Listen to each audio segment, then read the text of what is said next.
A lot of ways you can spend your money on your infrastructure. A lot of vendors keen to get their hands into your wallets. Today we're going to talk about where the money to fund all of that might come from. So I'll pick up by asking the panel just to introduce themselves and their role and what their company does, perhaps working from this. Sure, hi everyone, great to be here. My name is Stuart Bird. I run the fixed broadband and bundles product group for Telstra Corporation in Australia. Obviously, hopefully most of you do know Telstra, the large incumbent carrier service provider in Australia, clear market leader across fixed and mobile as well. So, thank you. Everyone, this is Dr. from Deutsche Telekom and based in Bonn. I am looking over alliances and business development in the technology area. So on the one side, the big alliances and partnerships we have with other operators, and on the other side, trying to find new business models for the years to come. Hi, my name is Basel Dalloul. I'm CEO of NOOR Group in Cairo, Egypt. We're a network service provider and an internet service provider, and we've been there for 16 years. Hi, great to be here. My name is Ahmed Sumuskutna. I'm with A1 Telekom Austria, part of the Telekom Austria group, part of American Mobile right now. I'm heading a department called Service Network Planning, which is from fixed to mobile to the infrastructure and the services. Thanks, guys.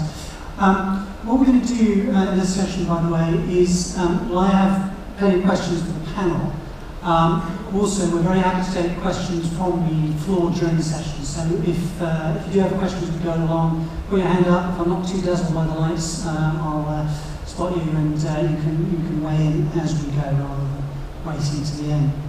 So the question I was going to start with is, who are the candidates? You know, who might provide the money for this?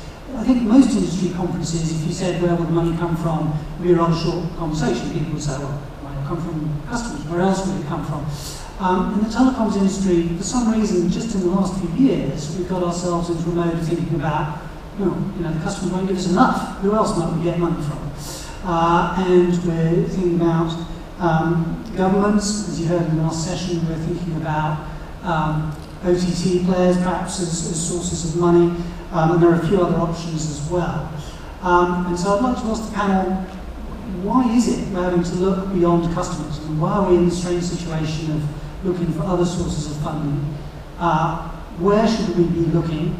And which of those sources are likely to be material?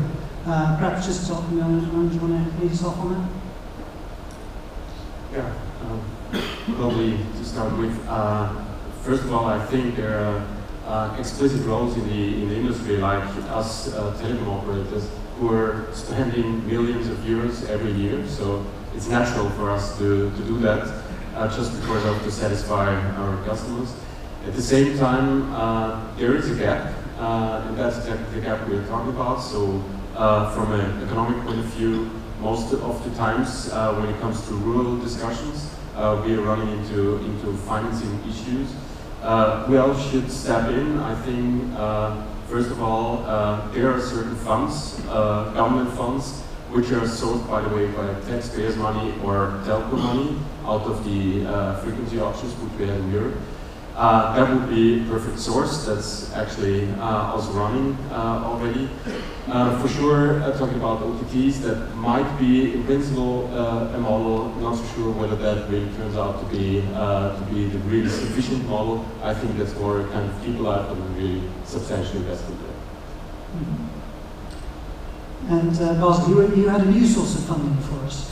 NGOs. World Bank. The World Bank actually has a program in place for the Middle East region where they would fund infrastructure for rural areas where it's difficult to get funding. In Egypt as well, they are beginning an initiative where they will provide public-private partnership to build the infrastructure over there as well. And the World Bank numbers are very often quoted in terms of the economic impact of broadband. In terms of the kinds of projects they're interested in, is it basic broadband, or are they interested in super fast, or are they interested in wireless? What kinds of things get their attention? Well, I mean, about 15% of the households in Egypt are wired for fixed internet right now, which means the upside is really high. So we're kind of focusing on providing basic, I would say, fast internet, up to 10 megs. Mm-hmm. And that's in your DSL based, am I right in thinking that? That's correct. That's correct. That's correct. And so they're willing to provide funding for that kind of speed, even with that 15%. Yeah, I mean the World Bank has a lot of programs, and as does the EU and several other countries that provide aid to that part of the world. And one of the ways to bring up an economy is to, as the World Bank has been quoted here several times during the past couple of days, increasing the percentage usage of internet is a good way to do that, and in Egypt it's proven to be a very good way to do it. Dennis, do you want to chip in? And in particular, I know Deutsche Telekom has been quite keen on the over-the-top layers as a potential source of funding in the past. Is that still a focus for you, and do you think it might give you meaningful money? Yeah, absolutely. I mean, it needs to be a mix of various fundings. Obviously, we invest a lot. The competitors are also investing a lot. It's not enough. It doesn't go as fast as we would want it to be, and it's important that the money which is available and the political will is there, is available for moving forward. So Germany is very scattered in its topology of the network. So if you want to reach 80%, you really have to dig a lot of holes, and so you need a lot of money for that. And so it takes time. Stuart, just for the benefit of those who may not know the Australian situation, we'll just give a quick summary, if such a thing is possible, of the NBN story.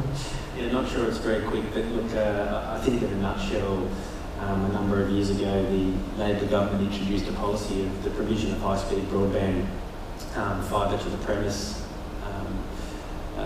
program to all homes in Australia, or at least reaching about 95% of homes, and then they'd meet the rest with wireless and satellite.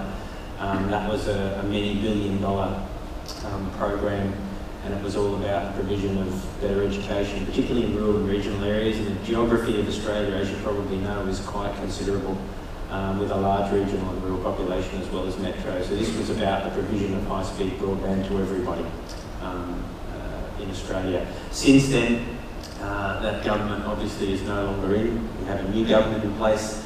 They are currently reviewing the NBN, or National Broadband Network undertaking, and the thinking now is moving more towards a mix of technology as opposed to just fibre to the home. And obviously that comes with considerable cost reduction as well, as you can imagine, compared to the original plan. Mm-hmm. And so to come back to something I touched on earlier, why are we having this conversation?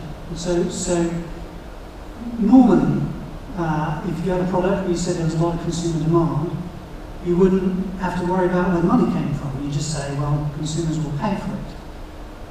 It seems to me we're in a situation where actually consumers won't pay for it, or at least they won't pay the full cost of it. If they were willing to pay the full cost of it, we wouldn't be needing subsidies.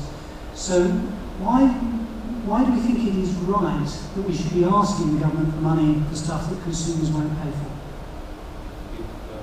If you want to take a parallel to building motorways or streets, it's obviously much faster, easier to build a normal street than it is to build a motorway, which is 3 ways. So this is kind of the same. If you want to build a lot on depending obviously not always on FTTH, but on other technologies, to build something which is meaningful and makes sense for the customers, you need time, you need money, you need to think about it, how to make it the best way so that it can be, once it is there, it is there. So for many, many years. So it takes time to plan it and to realize it and then to maintain it. And it costs a lot of money. So that's why it's very important to have a mix of various fundings to get to the end target of getting broadband to the customers.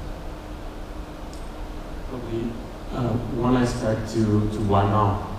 I think the why now question simply comes from the fact that we were leveraging the existing infrastructure for a long, long time. And that will go on, by the way. So there are many things to come. We can see it over there. G.fast whatever kind of copper technologies. But as a matter of fact, what we have to do is we have to bring more fiber into the ground.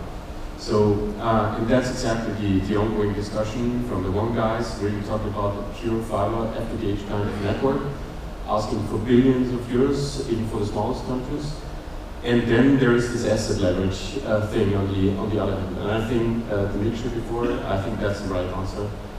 It's all about the right mixture. It's about using the money, the necessary money in the right way, and give ourselves the time, so to say, to prepare for the next wave.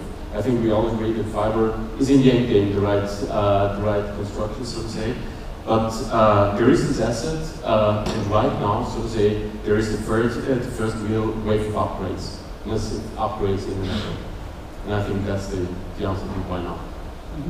Let me pick up on that. Can I just check, does all the panel believe that fiber to the home is definitely the end game? Can you disagree with that? Maybe not 100% everywhere, but for the big cities, yes. Okay, so I'm going to qualify nods, but in the long run, we're all going to be fiber to the home. In the long run, we're all dead.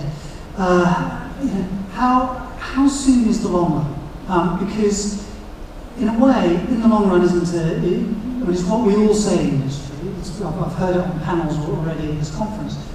But it's not actually a very helpful answer, because if the long run is a century from now, well, that's one thing. If the long run is 10 years from now, it's a slightly different thing. And it goes to how long do we have to make a return on investment in, for instance, fiber to the distribution point.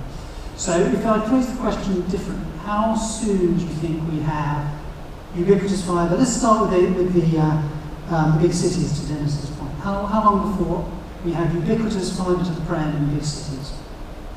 I'm going to give a pass for Australia, at least for some of it, where perhaps India is going to do that sooner. But generally, how long do we think that is before we get there? I'll take a crack at it. There's no one's going to check back in 10 years. You're okay. Well, I'll use Egypt as an example.